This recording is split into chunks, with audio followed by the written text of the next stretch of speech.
Welcome to Midnight Readings, a sanctuary for your mind. I'm your storyteller, Millie. Tonight, I invite you to leave the worries of the day behind and journey with me to ancient Korea. We'll be listening to the classic folktale, The Sun and the Moon, a story of courage, mystery, and how the sky became bright. So, get comfortable. Close your eyes, and let's drift off together.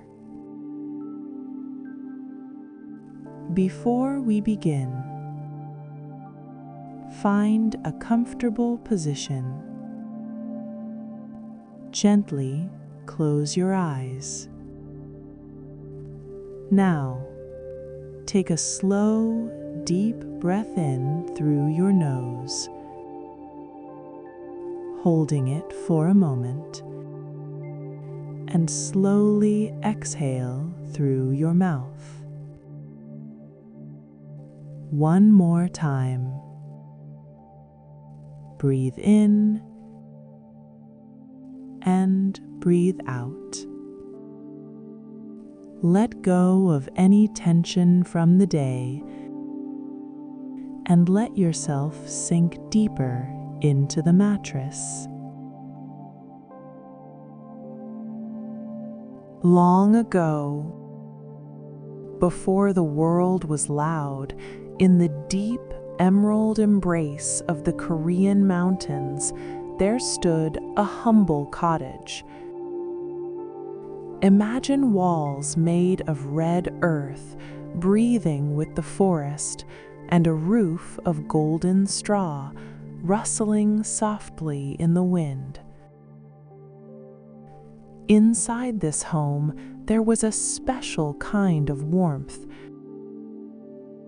It was not from a fireplace on the wall, but from the ground itself.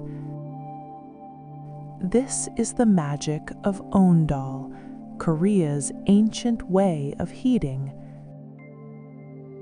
Outside the kitchen, a fire is lit, and its heat travels through stone tunnels beneath the floor, warming the large flat stones under the paper flooring. Imagine sitting on that floor. The heat radiates upward, slow and steady. It feels like sitting on a sun-warmed rock on a spring day. It melts away the cold from your toes, travels up your legs, and wraps your whole body in a blanket of invisible heat. On this warm floor sit a brother and a sister, their eyes bright with innocence.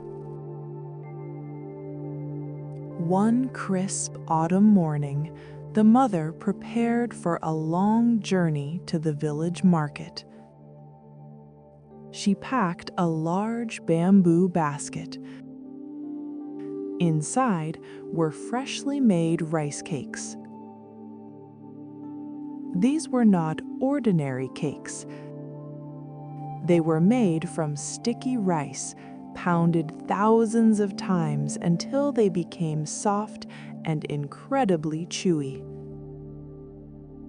Look closely at them. Some were pure white like snow. Others were a soft pastel green, colored by mugwort leaves from the hills. And some were a pale pink, like peach blossoms. They were coated in sweet bean powder or glistening with nutty sesame oil. just imagining the taste. Sweet, sticky, and savory, makes the mouth water. The mother put on her gypsum, shoes woven tightly from dried straw. She stood at the door and turned to look at her children. If you looked closely at her face, you could see the conflict in her heart. Her eyes, usually so bright, were shadowed with worry. Her gaze lingered on her children, a look of deep apology and heavy sadness for having to leave them alone in this deep valley. Her brow furrowed slightly, wishing she could stay. But when she spoke, she hid all her fear. Her voice changed. It became velvet soft, a melody of pure comfort, designed to soothe her children's hearts. "My darlings," she cooed, forcing a gentle smile. "I must go to the market. The path is long, crossing 12 high passes. But when I sell these beautiful, chewy rice cakes, I will bring you back the sweetest treats." She reached out, her rough, hard-working hand gently stroking their soft cheeks. "Remember, keep the door locked until you hear this voice and feel this hand open for no one." Time drifted by, and darkness swallowed the mountains. The earth shuddered. From the deepest shadows of the pine trees, a massive shape emerged. It was the tiger. But he was no ordinary beast. He was immense. Larger than an ox, a mountain of muscle and power. Look at him. His fur was a thick, luxurious tapestry of burning orange and midnight black stripes. The fur looked coarse and stiff against the cold wind, bristling with energy. His paws were as wide as dinner plates, stepping silently, heavily on the fallen leaves. Crunch. Crunch. His eyes glowed like two balls of molten gold in the darkness, piercing through the mother's soul. Hot steam rose from his wet nostrils with every breath, carrying the wild, musky scent of a predator. He blocked her path, his voice rumbling like thunder trapped underground. "Where do you go, little human?" The mother, trembling like a leaf in the wind, clutched her empty basket. I go home to my children." The tiger sniffed the air, smelling the lingering scent of sesame oil. "What is that in your basket?" "Just leftover rice cakes, chewy, sweet rice cakes." The tiger stepped closer, his massive head lowering to her level. "Give me one piece of that rice cake, and I will not eat you." With shaking hands, she threw a piece of the white, sticky cake onto the ground. The tiger opened his massive jaws, revealing sharp, white fangs, and swallowed the sticky treat in one gulp. The texture, The sweetness pleased him. For now, he retreated into the dark, leaving only the sound of the wind. But the mother knew this was only the first pass. The journey continued. The mountains were endless. One pass, 2 passes, 3 passes. At every turn, the shadow awaited. Give me a rice cake, and I will not eat you.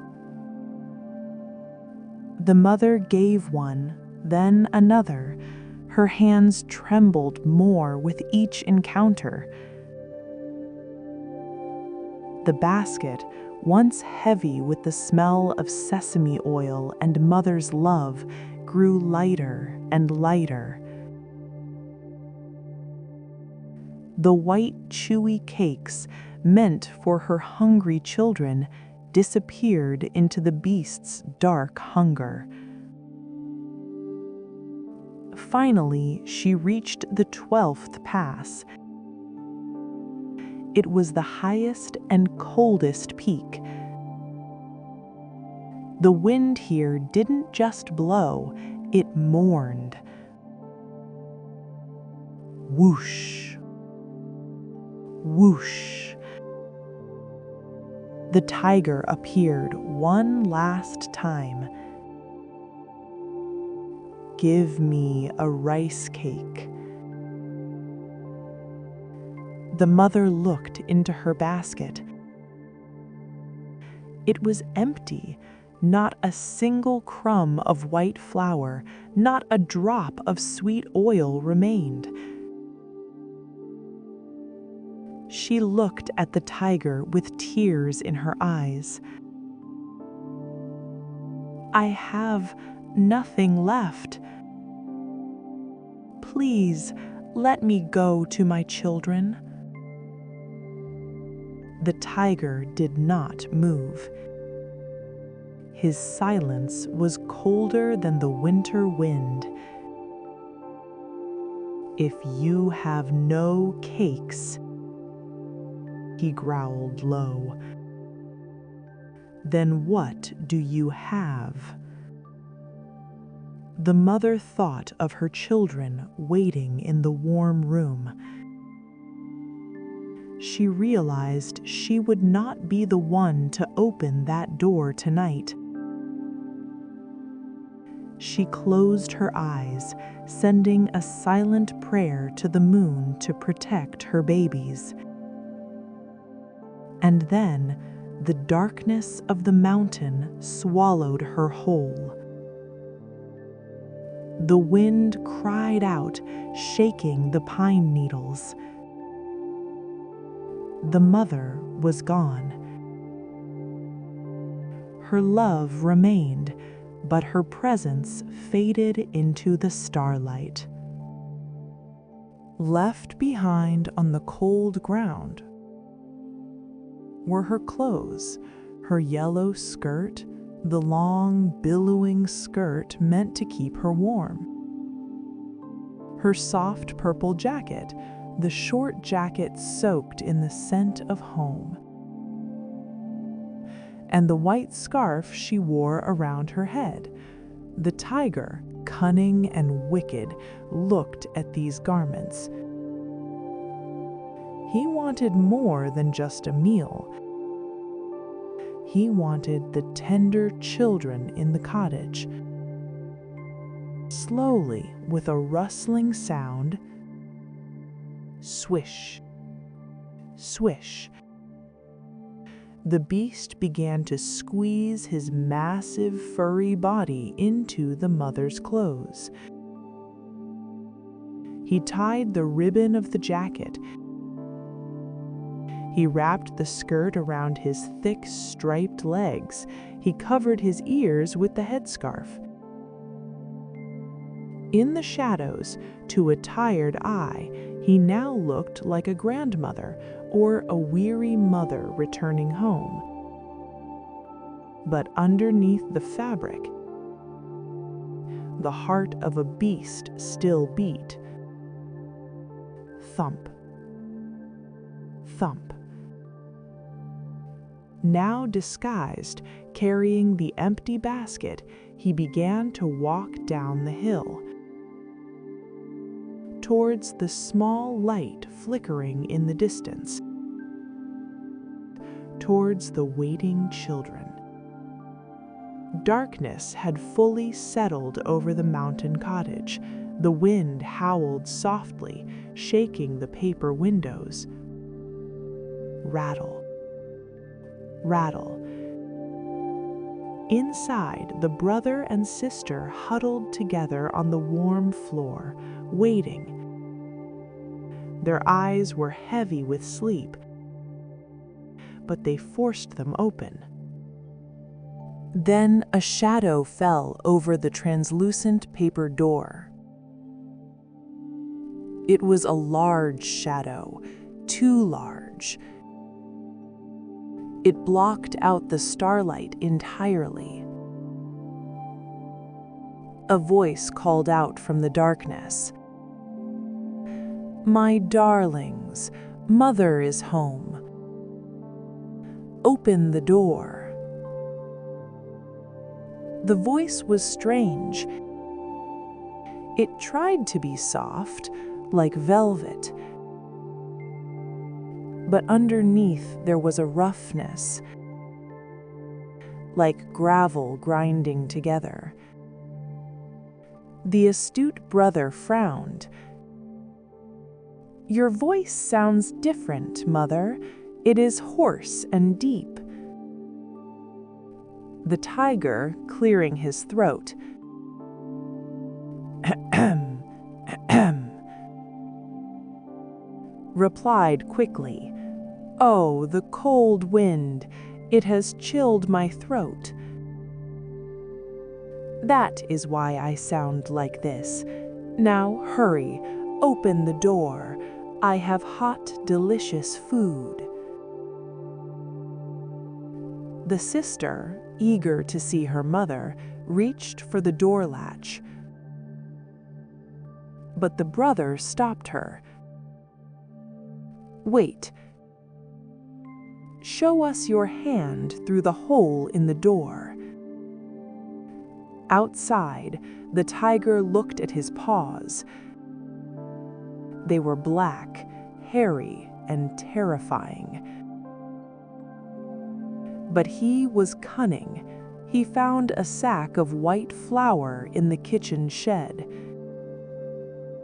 He dipped his massive, dark paw into the soft, white powder. Poof!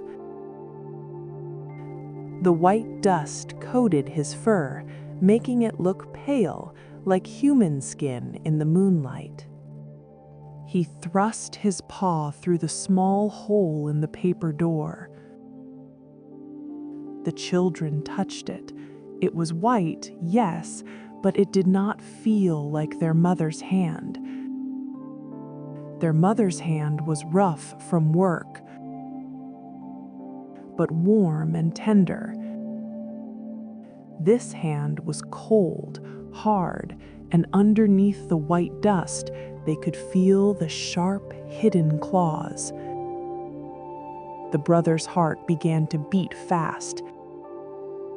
Thump, thump, thump, thump, like a small drum in his chest. He whispered to his sister, "That is not Mother."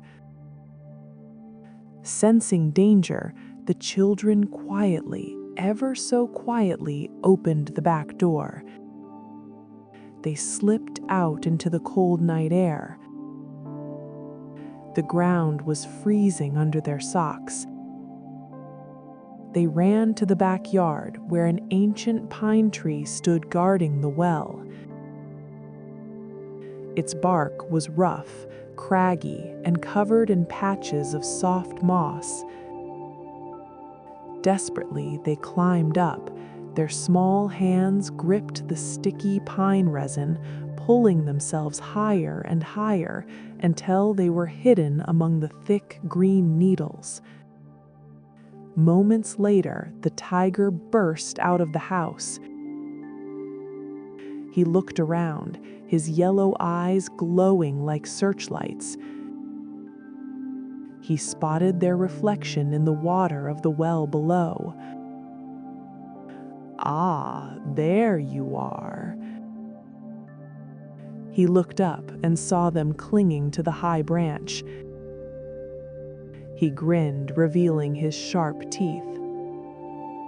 "How did you get up so high, little ones?" The innocent sister, trembling, pointed to the kitchen. "We used the sesame oil. We rubbed it on the trunk."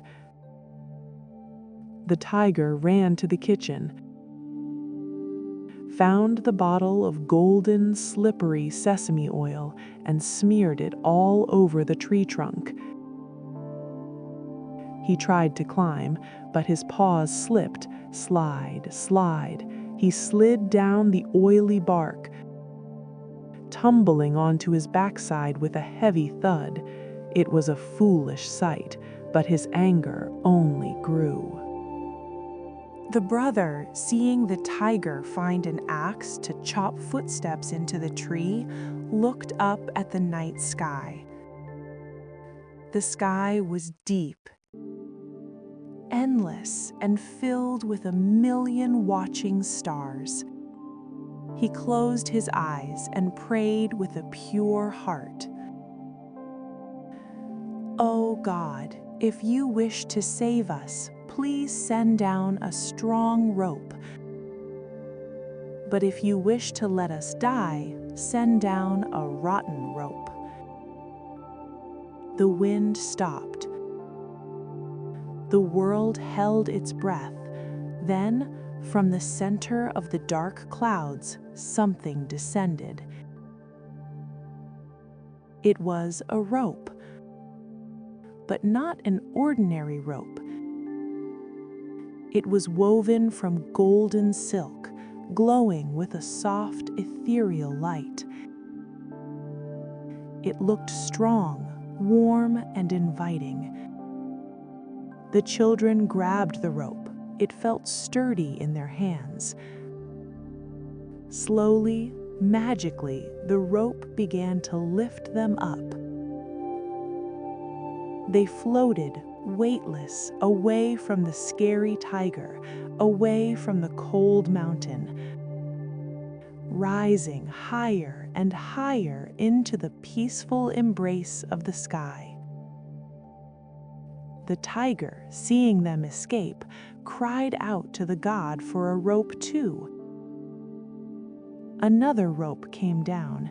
It looked the same, but it was dark, old, and frayed. It was a rotten rope. As the tiger climbed, snap, the rope broke. The tiger fell, falling far away into a field of millet, never to harm anyone again. And the children? They climbed until they reached the kingdom of the sky. There, they were given new forms to live forever in the light. The shy sister, who was afraid of the dark, became the sun. She shines brightly during the day, warming the earth with her golden embrace. If you look at her, she is so bright that you must close your eyes, because she is still shy. The brave brother became the moon. He watches over the night, a cool silver guardian in the darkness. He looks down upon the sleeping world, protecting children as they dream.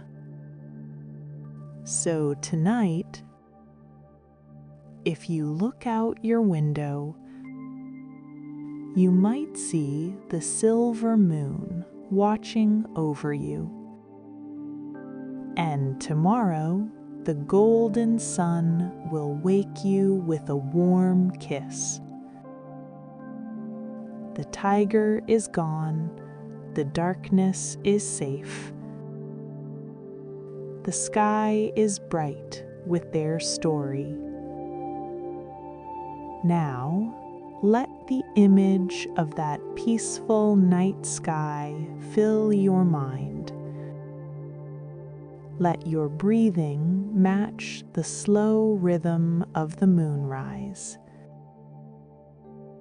In and out, safe and warm. Good night and sweet dreams.